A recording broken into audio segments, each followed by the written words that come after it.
Welcome to The Explainer.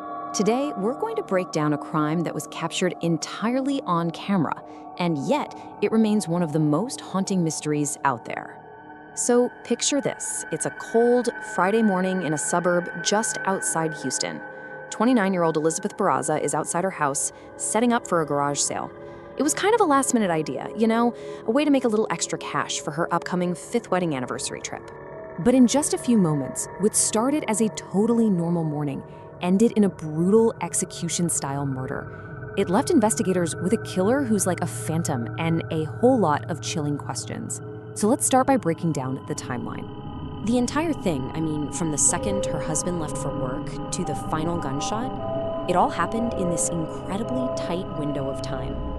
4 minutes, that's it, just 4 minutes.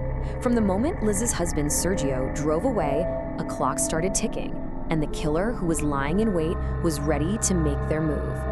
Now, what's so unnerving about this timeline is just how precise it is. It's almost perfect. You see Sergio's van pull away at 6:48 a.m., and at that exact moment, the killer's truck pulls out of a nearby parking lot. They were absolutely waiting, watching for him to leave, and then they moved in with this terrifying speed and purpose. And get this, in an act of just pure, unbelievable audacity, the killer didn't just speed away. Nope. They actually circled the block. And just 2 minutes after the murder, they drove right past the house again. It really seems like they wanted to make sure Liz was dead, even while her neighbors were already on the phone, frantically calling 911. So the surveillance footage gave investigators a pretty clear look at the killer's vehicle and their very bizarre appearance.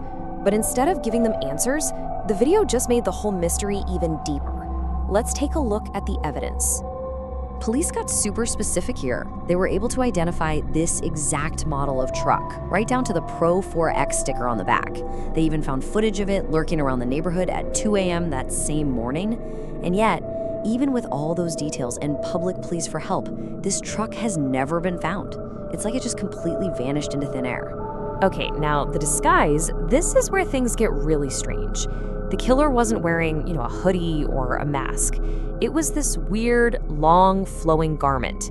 The police officially called it a trench coat or a robe, but to all the online sleuths digging into this case, it looked like something else, almost like a costume, maybe even something from the Star Wars universe, which is so eerie because Liz was a huge fan and a member of the 501st Legion charity group. And you have to watch the way they walk. This isn't someone trying to sneak up on their victim. It's this confident, almost arrogant, chest-forward strut, like they own the entire street. This one little detail, this walk, has been analyzed over and over and over by people trying to crack this case. And this right here really shows you the central problem for the investigators. You've got the walk, what might be heeled boots, and what looks like long hair or a wig, all of which could point to a woman. But then you see the way the killer runs away, that aggressive motion when they lean in for the final shot, and some people are convinced that looks more masculine.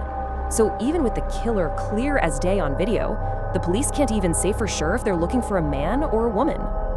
But beyond the grainy video, a neighbor's doorbell camera actually captured the final terrifying sounds of Liz Barraza's life. On that audio, you can hear Liz, clear as day, greet her killer with a cheerful good morning. She had no idea. She probably just thought it was an early bird for her garage sale. What the killer said back is muffled, but whatever it was immediately followed by gunfire. The sequence of the shots, it's just so cold and methodical. It was 3 shots, boom, boom, boom, in quick succession. Then there's a pause as Liz falls to the ground. And then the killer calmly steps over her body to fire that final, pitiless shot to the head. It feels both personal and just unbelievably brutal. So when you have an attack that is this calculated, the big question becomes why? Investigators are basically left with 2 main theories about the motive, and honestly, they completely contradict each other. The level of planning here is just off the charts. So you have to ask, did somebody want Liz Barraza dead so badly that they actually hired a professional killer? The evidence for a murder for hire is pretty compelling, right? The killer watched the house for hours, they waited for the perfect moment, and the whole murder was over in less than a minute. They were even smart enough to use a revolver, which doesn't leave any shell casings behind. And then, poof, both the killer and that very distinct truck just disappeared. But then there's the other side of the coin. Could this incredibly cold-blooded act have been fueled by a really deep personal hatred instead? Because think about it, a hired killer is usually trying to be stealthy, right? This person strutted up to her with confidence, maybe even anger. They spoke to Liz first, which made it a personal interaction. And that final shot to the head, experts will tell you, that often signifies intense, personal rage. It's led to all kinds of theories, from a jilted lover to some kind of major dispute within her cosplay group. And that's the ultimate contradiction here. You have an attack that seems both professionally planned and intensely personal. It's coldly calculated, but at the same time, it feels like it was executed in a fit of absolute fury. Years later, that video is still being watched. That truck is still missing, and the identity of that figure in the strange robe remains one of Texas's most disturbing unsolved mysteries.